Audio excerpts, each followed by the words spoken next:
इस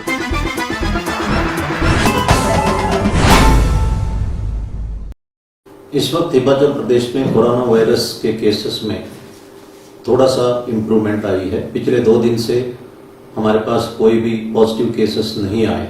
इस वक्त 23 केसेस अस्पताल में उपचाराधीन हैं और कुल मिला के 39 केसेस हुए हैं। लॉकडाउन के नॉर्म्स के मुताबिक इंटर डिस्ट्रिक्ट और इंटर स्टेट मूवमेंट नहीं होगी। माइग्रेंट लेबरर्स का मूवमेंट तब होगी अगर वे काम में लौटना चाहते हैं। एक 2 व्हीलर में सिर्फ एक ही व्यक्ति जा सकता है और एक 4 व्हीलर में प्राइवेट गाड़ी में आगे एक आदमी और पीछे एक बैठ सकते हैं। इन नियमों का पालना करना हमारे लिए जरूरी है और मास्क पहनना अनिवार्य है। देश में इस वक्त 18,000 से ऊपर केसेस हुए और 590 डेथ हुए। मास्क पहनने से आपका ड्रॉपलेट्स आपके अंदर ही रहेगा मास्क के, और इसी तरह जो दूसरों के ड्रॉपलेट्स भी उनके मास्क के अंदर ही रहेगा, इसलिए कम्युनिटी ट्रांसमिशन का संभावना कम होगी। न्यूयॉर्क में 2.5 लाख केस और 19,000 लोगों की मृत्यु होने के उपरांत मास्क कंपलसरी किया गया है। इसलिए क्यों ना हम अभी से प्रिकॉशन ले लें और इसको पहने, और पब्लिक प्लेसेस में मास्क ना पहनने पर उचित कार्रवाई की जाएगी, और अगर मास्क को सही ढंग से नहीं पहने तब भी पुलिस उचित कार्रवाई करेगी। इसको पालना करना हम सबका फर्ज है। एयर कंडीशनर को अवॉइड करना चाहिए क्योंकि इससे वायरस फैलने का संभावना है। हवा के सामने नहीं बैठना चाहिए और कमरे में अगर इस्तेमाल करना अनिवार्य है तो सफिशिएंट वेंटिलेशन रखना चाहिए। हमारा जो हेल्पलाइन नंबर है 112 नंबर, और इसमें डायल करके एक नंबर दबाने से कंट्रोल रूम कनेक्ट हो जाता है। आपकी कोई भी समस्या अगर होर्डिंग के बारे में, ब्लैक मार्केटिंग के बारे में हो या अन्य शिकायत हो, आप पुलिस को सूचना दे सकते हैं और ये 24 घंटा इसका सर्विस चला हुआ है। आपको मदद करने के लिए हम हमेशा आगे आएंगे।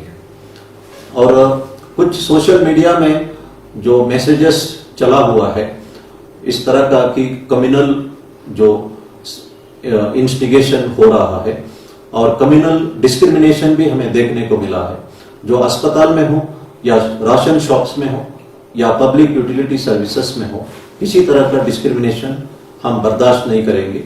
और ट्विटर या सोशल मीडिया में किसी तरह का अगर लिखा जाता है उस पर भी हम कार्रवाई करेंगे।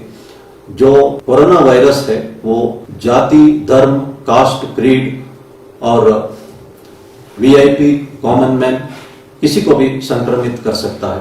इसलिए सोशल डिस्क्रिमिनेशन करना बिल्कुल उचित नहीं है। मैं जो केमिस्ट शॉप्स के ओनर से अनुरोध करता हूं कि जो भी खांसी या बुखार का दवाई खरीदते हैं उनका रजिस्टर में नाम, पता और फोन नंबर नोट करके रखें ताकि कॉन्टैक्ट ट्रेसिंग में बाद में हमें इससे मदद मिल सकता है।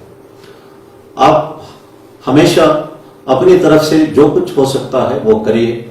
लॉकडाउन का नॉर्म्स का पालना करिए और बाकी सरकार अपनी तरफ से जो कुछ हो सकता है कर ही रहा है। God helps those who help themselves. कुछ लोग कहते हैं कि हमें भगवान का भरोसा है, हम लॉकडाउन का कोई नॉर्म्स, सोशल डिस्टेंसिंग का कोई नॉर्म्स या मास्क पहनने का नॉर्म्स हम नहीं पहनेंगे। ये अनुचित होगा। 14वीं शताब्दी में आपने सुना होगा कि ब्लैक डेथ हुआ है।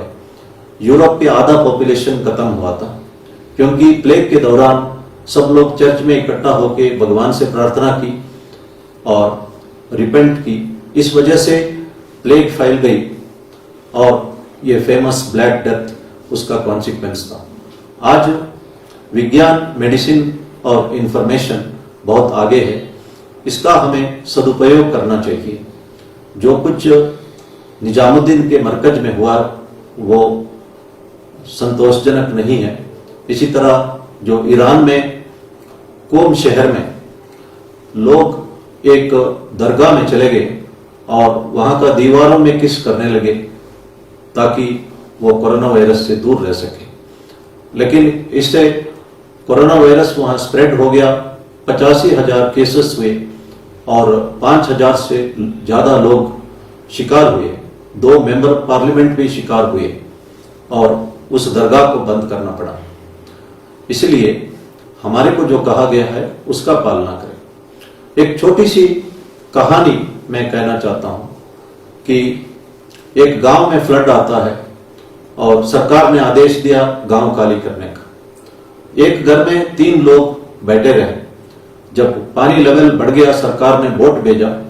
उनमें से 2 लोग बोट में बैठ गए। एक आदमी ने कहा कि मुझे भगवान पर पूर्ण भरोसा है और मैं बोट पे नहीं बैठूंगा। और पानी लेवल बढ़ गया। जब वो छत पे खड़ा हो गया तो सरकार ने हेलीकॉप्टर भेजा। उसने कहा कि मैं हेलीकॉप्टर में नहीं बैठूंगा, मुझे भगवान पर पूर्ण भरोसा है। उनका मृत्यु होती है और दूसरे दुनिया में भगवान से पूछता है कि मैं आपसे पूर्ण भरोसा रखा कि मेरे को क्यों नहीं बचाया।